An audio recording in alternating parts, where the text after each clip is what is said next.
There are men whose names you do not say aloud in the wrong company, and Crispin Vale was one of them.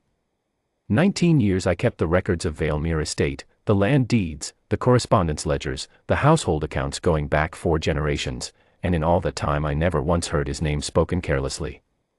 You learned from the way the solicitors straightened when his motorcar came up the drive, from the way the county officers deferred to his word before any paper was signed, from the way rival families in the valley simply moved their business elsewhere rather than press a claim against his. He was not loud about his power. He had no need to be. The hush was enough. I had worked for him nearly 2 decades and could count on one hand the times he had called me by name. That was not cruelty. It was distance, a distance so practiced it had become something else, something that lived behind his eyes the way a window lives behind heavy curtains. Those who had served the estate longest said it had been worse, once, that there had been a time, 12 or 13 years ago, just after the war years ended, when the distance was not distance at all but something rawer.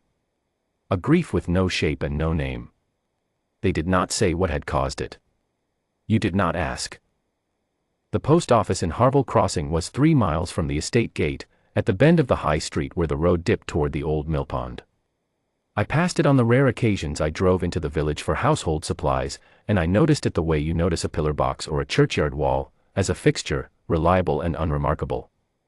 The contracted arrangement between Valemere Estate and the Harville Crossing post office had been in place for 11 years. The estate's non-urgent correspondence, the seasonal land circulars, the tenancy notifications, the minor parish business that required routing through a licensed postal outlet, passed through that office for sorting and onward dispatch.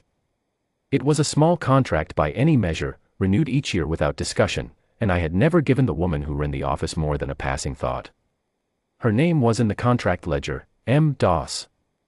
I did not know what the M stood for. What I know now is this: she had been running that post office alone since her 24th year, having taken it on after her father's health failed. She had grown up in Harville Crossing, the daughter of a postmaster, and she had made the work her own with a precision and a quiet pride that neither the estate nor the county had ever paused to credit. She kept her own cross-referencing logs. Every piece of estate correspondence that passed through her office was date-stamped, initialed, and noted in a slim blue ledger she maintained at her own expense, because, she said once, later, that it was the only way she could sleep knowing the work had been done right. I did not know that then. I did not know anything about her then. The legal clerk who handled the estate's land instruments was a man named Torval. He had been with the estate for 16 years, unimpeachable as far as any of us could tell, thorough, discreet, and adept at the particular art of making complexity feel routine. He moved paper the way water moves through a mill, steadily, without drama, in ways only the miller fully understood. Mr. Vale trusted the instruments Torval produced because nothing Torval had ever produced had given him cause not to. That was the mechanism of it. Torval had spent 16 years making himself the only person in the room who understood the room. The forgeries had been running for at least 3 years. They were elegant in the way that careful dishonesty often is, not wholesale invention, but small adjustments, a land release instrument altered here, a reference parcel number transposed there, each one minor enough to survive a standard review, each one incrementally redirecting the deed of a small war widow's cottage at the edge of the Harville Crossing common toward a shell conveyancing arrangement that Torval controlled through a cousin in the county town. The widow in question, a woman named Mrs. Peel who had lost her husband in the same campaign that had marked Crispin Vale, had no solicitor of her own and no reason to distrust the instruments arriving under the estate's seal. She had signed what she was given to sign, not knowing that what she signed was quietly dismantling her own claim to the only home she had. Marin Doss knew nothing of any of this when the first anomaly appeared in her cross-reference log. She noticed it the way she noticed everything, by habit, by the discipline of a ledger kept in one hand and the incoming document in the other. A land release notification had passed through her office in the spring, addressed to Mrs. Peel at the cottage. The parcel reference number on the notification did not match the parcel reference number in the original tenancy circular she had routed for the same property 14 months prior.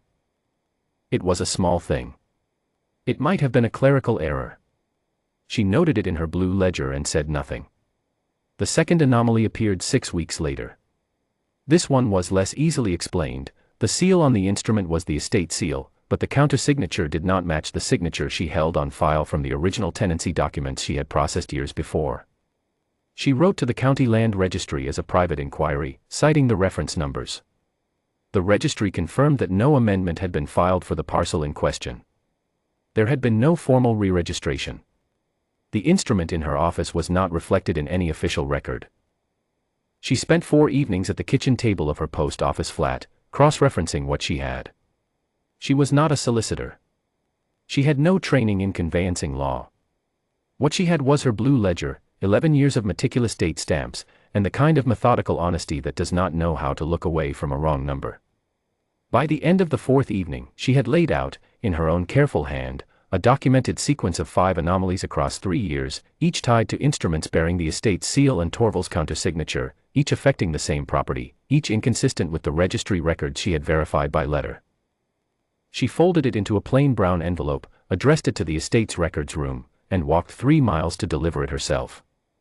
I was alone in the archive the morning she arrived.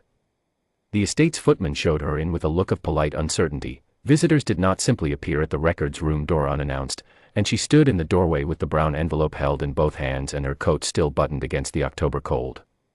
She was a slight woman, composed, with the patient eyes of someone accustomed to waiting for other people to finish their business before beginning her own. She said she had correspondence for the records room regarding an estate land instrument, and that she preferred to deliver it in person, and that she was sorry to trouble anyone. I looked at the envelope. I looked at her. And because I had no framework for what she was, standing there with her blue ledger tucked under one arm and her careful apology for existing, I took the envelope to Mr. Vale myself. He read it at his desk without speaking. I had stood in that study 100 times over 19 years and watched him receive news, bad accounts, difficult tenants, the slow bureaucratic machinery of county disputes, and I had never seen his face change the way it changed in that silence. It was not alarm, exactly. It was something that moved beneath the surface of his expression the way a current moves beneath still water, invisible but unmistakably there. He read the name at the top of the documentation. Marin Doss. He read it again. He asked me, in a voice that carried no inflection, to bring the woman to his study. She stood before his desk the way she had stood in my doorway, composed, coat still on, hands quiet at her sides. He studied her for a long moment. Then he looked down at the 5 pages of documentation she had produced and asked her, quietly, how long she had been keeping the cross-reference log. 11 years, she said. Since she had taken on the contract. He asked her why. Because it was the right way to do the work, she said. Because she would not be able to account for something she had not recorded. He was quiet for a time that felt longer than it was. Then he said, did she know a woman named Mrs. Peel? She said yes. Mrs. Peel brought her post in every Tuesday. She was a good woman who had been widowed young and managed without complaint. Marin had noticed nothing wrong in Mrs. Peel's manner, only that she had seemed, in recent months, quietly anxious in a way she could not explain. Mr. Vale said nothing to that.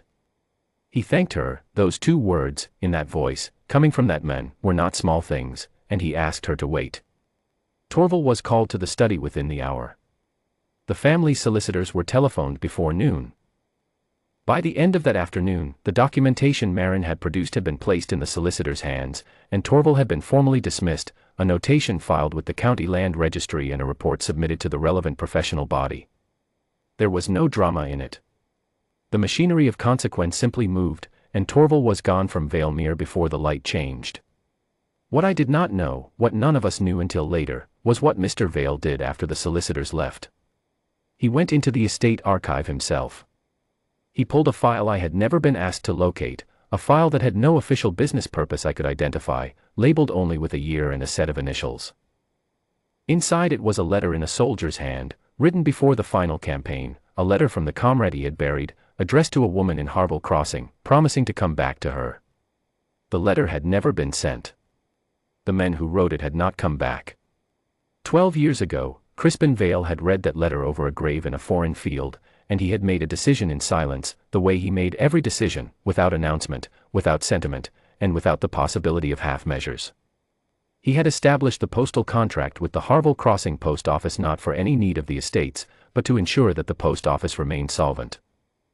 The contract fees had kept the office running through 3 lean winters. He had never told anyone. He had never intended to. He came to the village the following week. I heard about it from the footman who drove him, who said little except that Mr. Vale had gone into the post office alone and had stayed for the better part of an hour, and that when he came out his face looked different, not soft, exactly, but as though something had been set down that had been carried a long time. What passed between them in that hour, I do not know in full. What I know is this, that he told her about the contract, and why he had established it, and whose letter had made him do it. That he placed the soldier's letter in her hands, the letter her name was written in, the letter that had never reached her. That he asked for nothing in return except the chance, if she would allow it, to know her. She told him, later, that she had wept over that letter for a long time, and that he had waited, and that when she was finished he had simply asked whether she would take dinner with him, at the estate, when she felt ready, and that there was no obligation in the asking. She was ready in a fortnight. The dinner became a habit. The habit became something neither of them had a word for yet, but that the whole village could see plainly enough, the feared man's motor car at the bend of the high street on a Sunday evening, the light on in the post office an hour longer than usual, and once, which the footman mentioned and which I have thought of many times since, the sight of them standing at the millpond in the last of the November light, not talking, only standing close enough that their shoulders touched. In the spring, he proposed. He did it in the post office, I was told, between the stamp drawer and the blue ledger, without ceremony and without condition. She said yes. Mrs. Peel's cottage was restored to her name through the county land registry before Christmas, the forged instruments voided and a new instrument properly drawn. Mrs. Peel, who did not fully understand the legal mechanism that had undone her quiet anxiety, understood only that the postmistress had somehow made it right, and she brought a jar of damson preserve to the post office counter every Tuesday for a year afterward, because she did not know any other way to say what she felt. I have kept records for a long time. I know how to read a ledger, how to see a pattern in numbers, how to trace a cause through its effects on a page.